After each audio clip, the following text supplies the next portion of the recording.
Yo guys, what is up? Moxie here with a First Berserker of Khazan video, and today we're going to be breaking down the different weapon archetypes in this game and which one will fit your playstyle the most. Now, Nexon gave me early access to this game, so I've been playing for like the past week. I've been having a ton of fun, but this game does not function like other Souls games that I've played in the genre, where you could find a ton of different weapons, from like daggers to katanas to maces to spells. This game has 3 weapons and 3 weapons only, and those weapons, while they start out relatively basic, expand into like complex and in-depth skill trees that allow you to personalize those weapons to your own playstyle. The weapons have different strengths and weaknesses, and so today we're going to be breaking down what the weapons scale with, some of their cool synergies, and what weapon might fit your personal playstyle. I hope you guys enjoy the breakdown. At the end, I'll give my personal preference on which I think is like my favorite. But yeah, hope you guys enjoy. Let's do this. So the 3 weapons in the game are dual wield, greatsword, and spear. You start out the game with dual wield, and later on you can find the other 2. Now, all of these weapons scale with a different primary stat. So depending on if you want to go, like, for example, dual wields, you'd be putting most of your points into willpower. If you want to play the greatsword, you'd be putting most of your points into strength. And if you put your points in, or if you want to play spear, you'd be putting your points into proficiency. Now, all of these will scale your damage up, but they also have secondary side effects. If you want to spec into strength and go greatsword, you're going to get a secondary effect of an increased weight capacity, so you'll be able to wear heavyweight gear and still like be really fast. If you want to use the dual wield, you're going to be putting your points into willpower.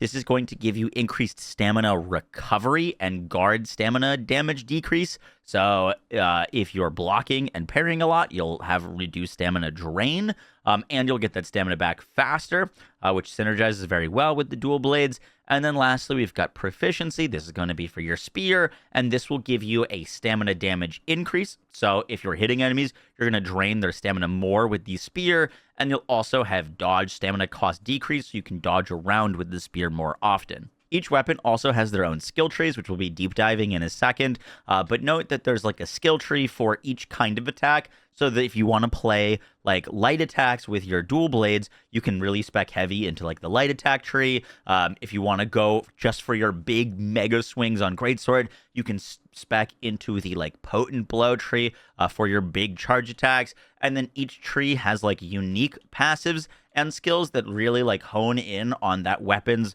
particular playstyle. So for example, your greatsword, there's skills that allow you to take less damage, and if you get hit while you're charging your attacks, you deal more damage. So like greatsword will give you like kind of more tankiness, while something like the dual blades is going to have a lot of skills for like dodging in and out of combat and keeping up your damage. And the spear is going to have things that allow you to really close down your enemies and close the distance, and allow you to use like after images, which allow you to hit more times whenever you're attacking. So now let's get into specifics. For the dual blades, you're always going to have B scaling in willpower, with your secondary scaling being strength, and you can get different ones that have like different passives on them. But what really makes the dual blades unique is their skill tree.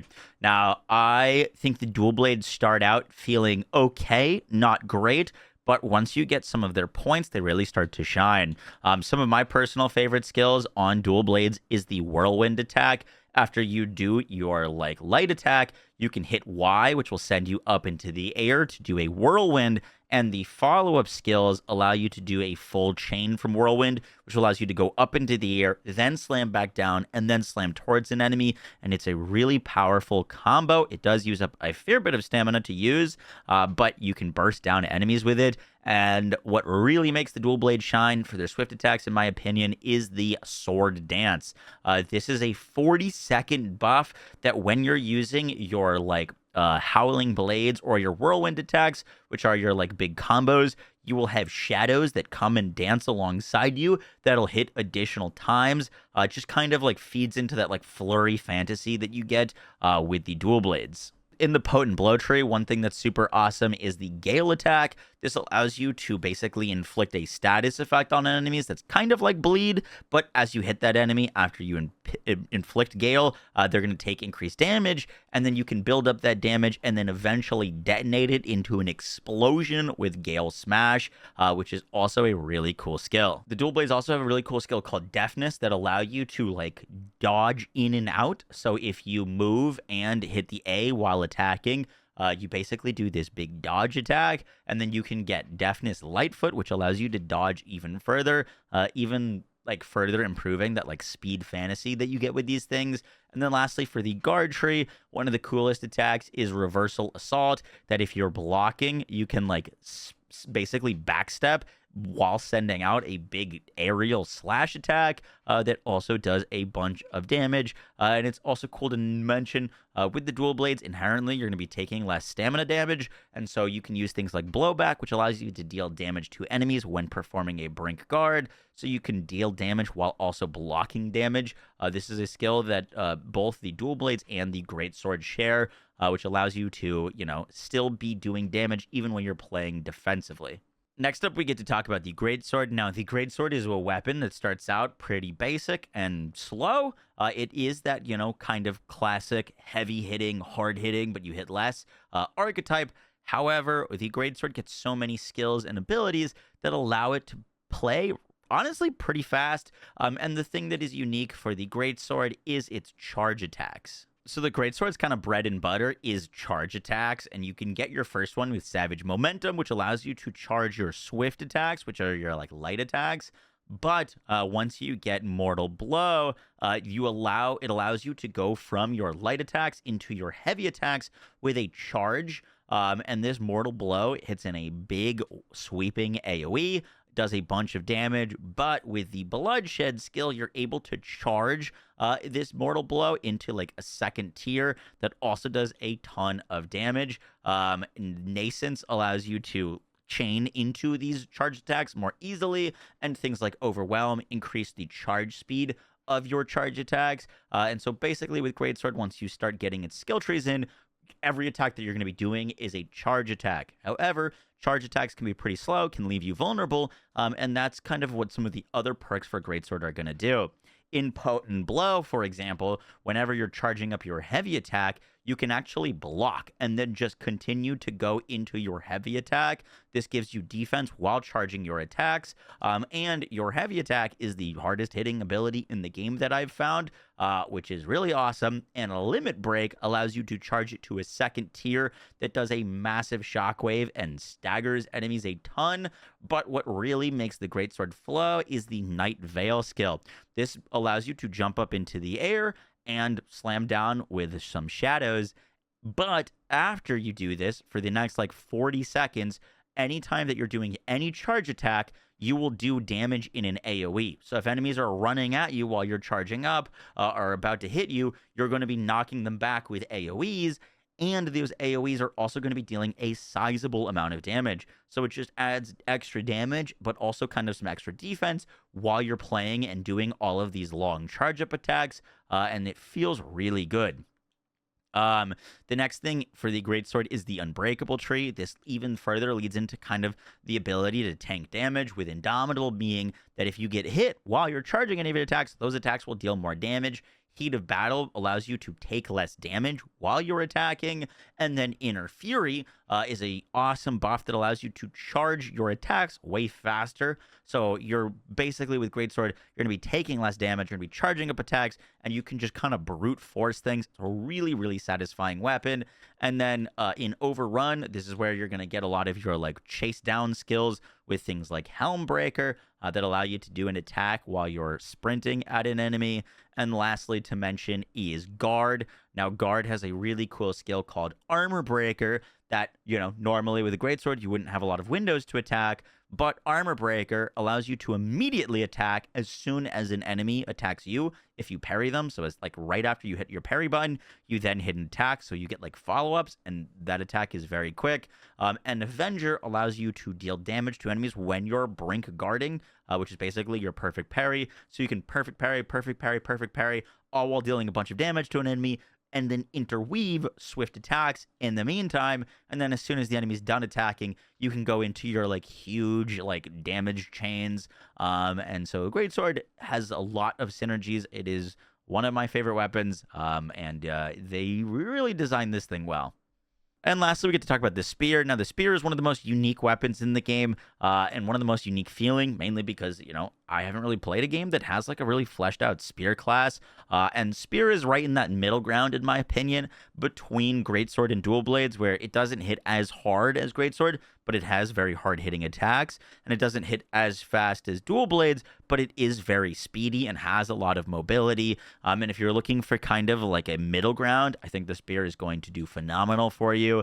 And one thing that the spear has as a huge advantage is inherently by using it, you're going to deal more stamina damage to enemies to get more of those brutal attacks. But spear also has a lot of ways to increase your stamina, which allows you to keep up the flurry of assaults that you're able to do with this thing.